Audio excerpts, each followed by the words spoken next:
Assalamualaikum warahmatullahi wabarakatuh. Selamat berjumpa kembali dengan Ibu Lin Prasetyawati. Hari ini Ibu mempunyai cerita yaitu tentang bagaimana cara menghadapi jika kita mempunyai anak-anak yang nakal. Eh, Perkenalkanlah dulu kehidupan saya sehari-hari adalah sebagai seorang pendidik, saya guru TK. Pada suatu hari saya mempunyai cerita Ibu, yaitu ada dua ibu yang berbeda, yaitu katakanlah ibu A. Ibu A mempunyai masa lalu yang sangat-sangat baik, yaitu dalam kehidupan sebelumnya. Masa kecilnya ibu A adalah dalam lingkungan keluarganya yang TNI. Jadi setiap hari dia mengalami kehidupan yang sangat teratur.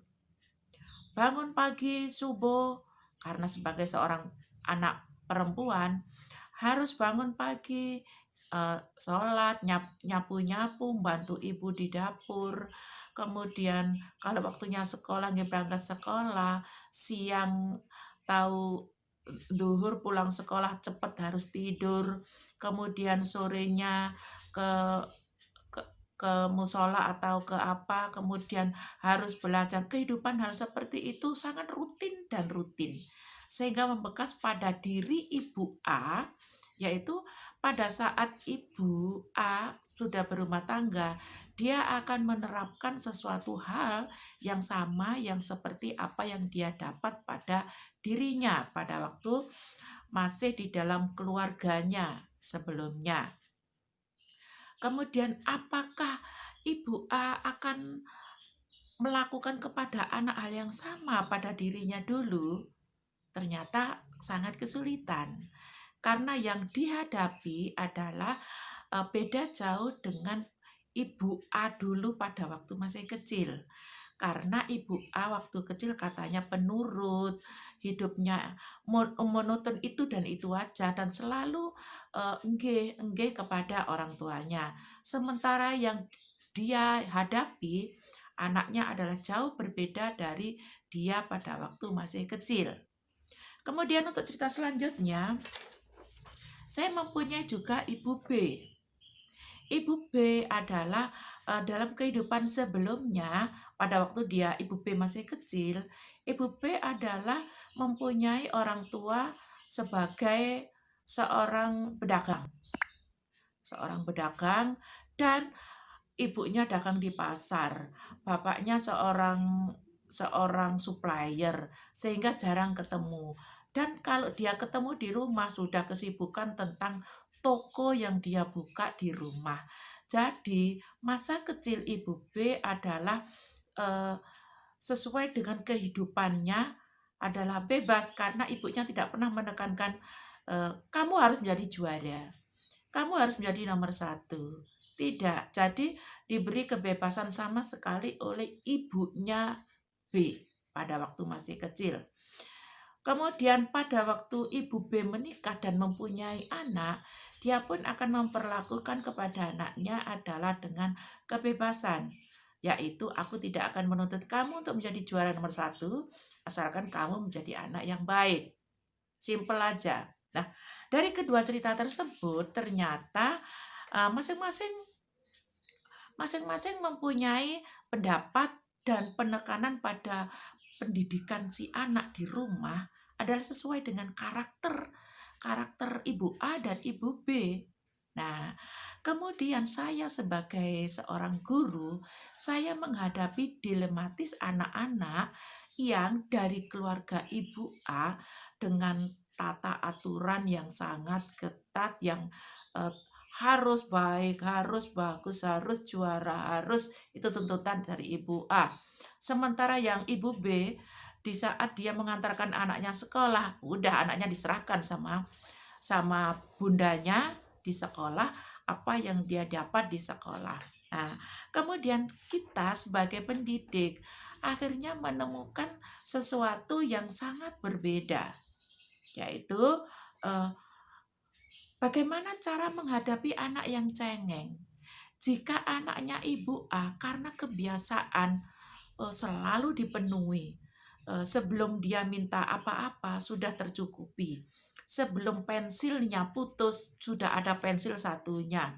Sebelum sepatunya robek, dia sudah punya sepatu cadangan. Sebelum dia minta kue apa, sudah ada kue yang satunya. Jadi sangat-sangat enak dan terlampau dimanjakan di keluarga A. Sementara yang anaknya ibu B udah mengalir aja seperti air. Nah, suatu saat si anaknya ibu A itu karena terlampau protek sehingga sedikit-sedikit ibu A ngebel, "Bunda, gimana keadaan anak saya? Tadi sudah saya kasih bekal di dalam tasnya. Ada uang saku, tapi tidak boleh untuk membeli es loh ya Bunda. Jangan sampai membeli ciki-cikian loh Bunda." Nah, begitu dan begitu terus. Itu adalah ibu A. Kemudian, bagaimana cara menghadapi anak-anak yang cengeng? Yaitu, satu, ajari anak untuk menghadapi emosi dengan cara sederhana. Jadi bagaimana tingkah pola si anak dalam kehidupan di sekolah. Jadi kita tidak boleh terlampau protek. Berarti karena kita sebagai pendidik, anak tidak bisa menjadi objek saya dalam eh, anak itu harus menjadi juara, anak itu harus menjadi nomor satu, anak itu harus baik, tidak boleh lari-lari, anak itu harus duduk, warna warna rambut adalah hitam, warna kulit adalah, tidak bisa seperti itu dalam pembelajaran di sekolah. Jadi ternyata terlihatan beda jauh.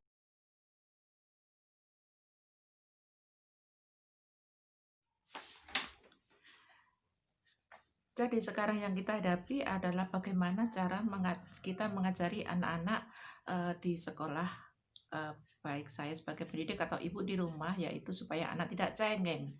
Yaitu yang pertama, ajari anak menghadapi emosinya sendiri dengan cara yang sangat sederhana.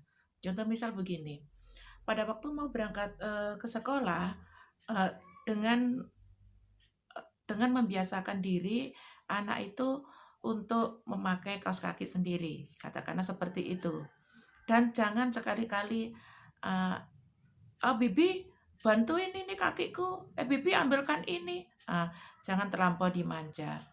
Kemudian untuk yang kedua, beri sudut pengaman. Nah, ini bagi anak-anak yang dia sudah mampu untuk menyelesaikan suatu pekerjaan di sekolah ini, baik di sekolah maupun di rumah, supaya si anak tidak membuat onar ataupun resek di lingkungan, dia sudah mengerjakan pekerjaannya dengan baik, maka kita harus mempunyai tempat sudut, sudut tersendiri, yaitu berupa mainan baik mainan bongkar pasang ataupun mewarna gambar ataupun apa, sehingga anak itu tersalur.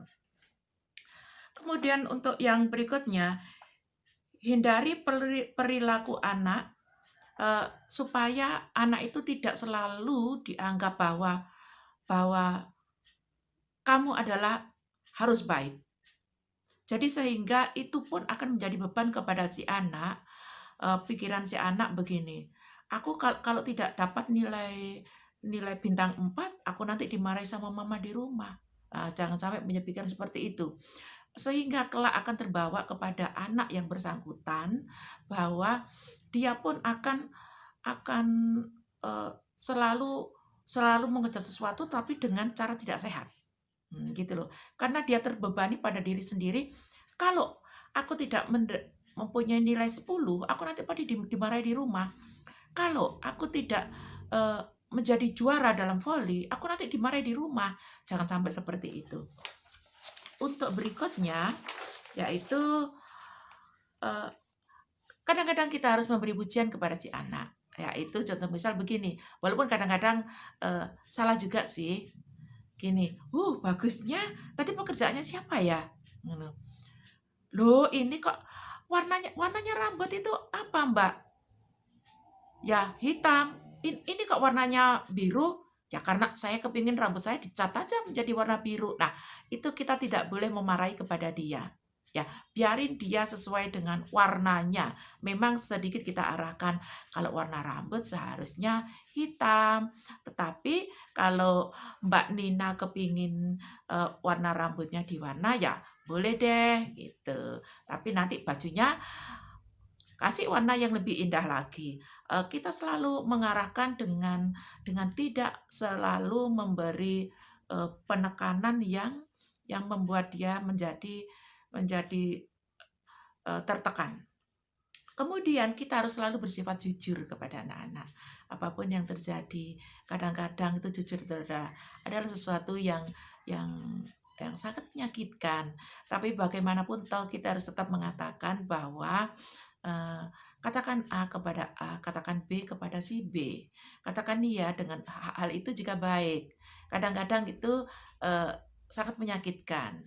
Tapi kita bisa mengalihkan dengan sesuatu perkataan yang lebih indah supaya tidak menyakiti hati si anak. Kemudian memberi motivasi. Kita harus selalu memberi motivasi. Jika suatu saat anak itu gagal karena tertekan kepada apa yang dia dapatkan, kita harus memberi gini. Bulan berikutnya jika ada lomba lagi, sampean harus jadi juara ya. Sekarang enggak apa-apa, kan sudah bagus. Karena pesertanya banyak, tidak harus menjadi nomor 1. Tetapi bulan berikutnya kalau ada lomba lagi, bisa jadi juara 1 ya, gitu. Kemudian untuk selanjutnya, jangan pernah mengatakan dan menyebut anak yang lagi cerewet ataupun nakal itu gini, "Bandel kamu, kamu bodoh kamu." Nah, jangan sekali-kali Ibu, sebab satu kali kata-kata kotor kepada yang didengarkan oleh anak kita, itu adalah jutaan sel di sini akan hilang dengan lenyap. Dan dia kelak akan menjadi anak yang apatis, menjadi anak yang minder.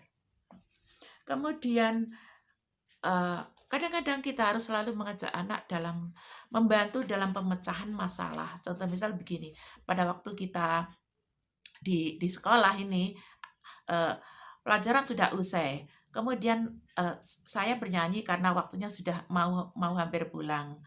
Beres, beres, beres, beres, ayo diberesi, ayo beres, beres, ayo beres, beres, yang rapi. Nah, itu mengajak anak, saya pun juga ikut merapikan mainannya ataupun apa, ikut merapikan, tetapi saya sambil menyanyi. Jadi seakan-akan kita menyuruh tapi tidak langsung, sehingga anak-anak itu termotivasi. Oh iya ya, sekarang waktunya mau pulang, waktunya harus beres-beres, sekolahan harus bersih, gitu. Itu aja sekelumit dari saya kisah tentang ibu bagaimana cara menghadapi anak yang cengeng. Nah, terima kasih, itu dari saya. Assalamualaikum warahmatullahi wabarakatuh. Sampai bertemu lagi di acara berikutnya. Sugeng Rahayu, Om Santi Santiastu.